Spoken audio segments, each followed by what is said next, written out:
Alrighty, here's the cotton. Been a week. Nothing crazy's been going on. Came out here to pick an example bowl for somebody. But last week, I went out and I staked out my hopeful expansions to the plot. Now, the interior of these T-posts is not going to be the full area I plan to plant. It's going to be one or the other. I'm either going to go from that post to that post, back to that post, or I'm going to go from that post to this one and that post to this one.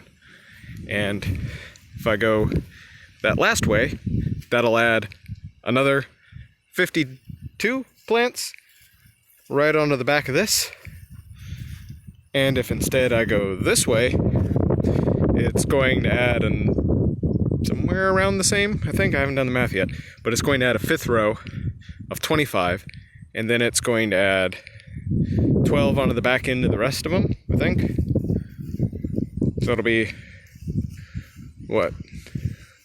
No, fifth row of 13. So that'll be 62, 65-ish, and then, another, whatever, 7, 8-ish, whatever the math is to the back of this. They'll end up being about the same. One might be one or two plants, more or less than the other. I'd like to have a fifth row because having a more square plot, well, with how small this is, having a more square plot will give me 3 less stressed rows in the middle, and then adding this onto the back, well, it'll give me more interior room. I'll have a greater number of plants in the middle and a smaller number of plants in the buffer, because if I do this, I've got 2 stressed rows, plus the 2 on the end and the last on the other end. That'll be stressed. Whereas if I do this, it's still these 2 rows, it's still the same 2 on the end, but it's less plants overall, because there's less in each of those rows. That's the plan, at least. So I'll have to get a soil test done shortly, and then I'll have to come out here and amend this soil. Those I'm going to try and grow as perennials once again, so I'll have to come out here with weed matting, come out here, till all this, let it sit for a minute, form it in rows,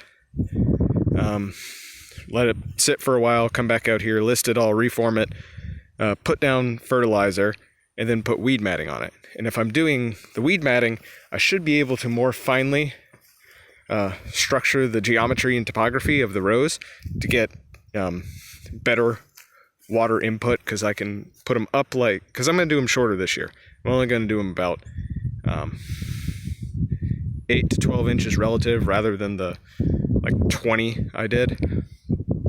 So they'll come up, they'll go over, and then they'll dip, then they'll go over, and they'll come down. That'll create a little furrow right in the middle for water to collect, which will allow it to seep better through the weed matting. And with how well drained these soils are, that'll definitely help with moisture control during the drier months.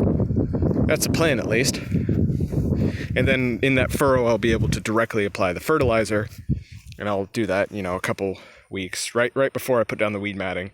I'll let the weed matting cook for, a couple weeks, a month. Then I'll come out here and cut holes and plant. And then if I want, I can install an irrigation system right over that weed matting. But I don't know if that's in the cards yet. We shall see. So that's just where we're at. We're in the planning stages.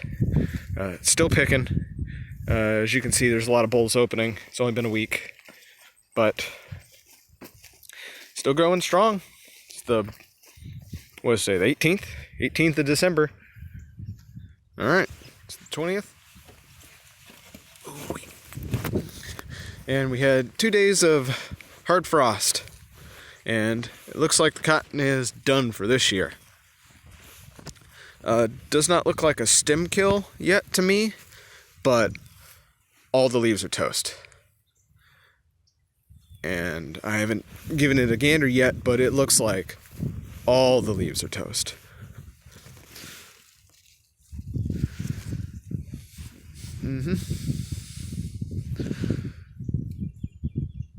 I didn't even think any of the stem leaves got spared. So yeah, December 20th. or probably December 19th. That's the end of the season for this. Didn't quite make it to Christmas, but did pretty good. So I'll have to come out here next week, week after next, and finish picking all the cotton. Like I said, no, it doesn't feel like there was a stem kill. The finer stuff is probably, this stuff is probably dead, but down here all the stuff with bark is probably just fine. So I'll let it sit till sometime in January, and then I'll cut it back, and then I'll see if this stuff comes back as a perennial. I want to keep as much of this on here until most of the frost fear is past. We have had snow in February, not too long ago, but that's generally not the case. So if we make it through January, we should be good. But I want to keep enough of this up here to keep some of the, lock in some heat and keep the cold off of the roots.